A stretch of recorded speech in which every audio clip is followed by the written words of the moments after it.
So if you've been following along, you've noticed that in 6.9, I drew some arrows showing how reactions occur.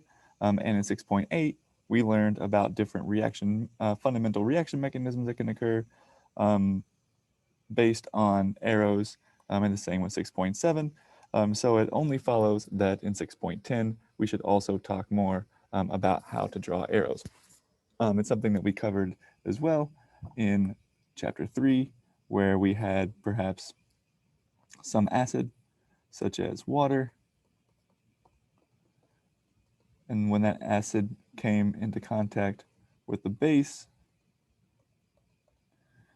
we drew arrows starting from the lone pair to the hydrogen, and then arrows from a bond to the oxygen to show the reversible acid-base reaction that occurred between these two chemicals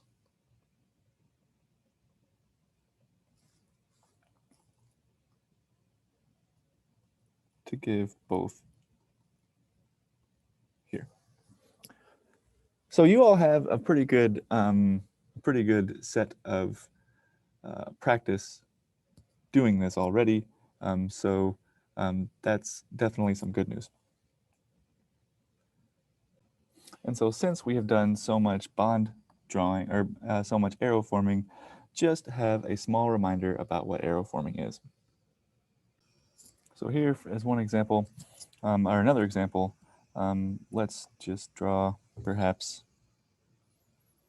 some nucleophile. Sulfur is a good nucleophile because it's so polarizable.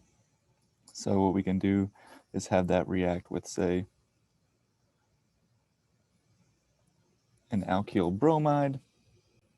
And how it will react is there's a partial positive on this carbon here, partial negative on the bromide, which means there's a dipole going towards the bromide and away from the carbon, which means that we can draw an arrow starting at a lone pair from the sulfur to the carbon, attacking it, kicking off the bromide and a loss of a leaving group. Now you notice that I had to draw two bonds here, or two arrows here, because just having the one would have violated the octet of the carbon. So we drew the second arrow that kicks off the bromide, and when we do that, we form the following two chemicals.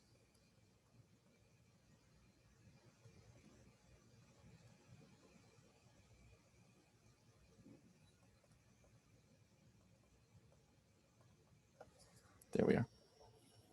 And this has been section 6.10, which was a very small reminder on arrow drawing.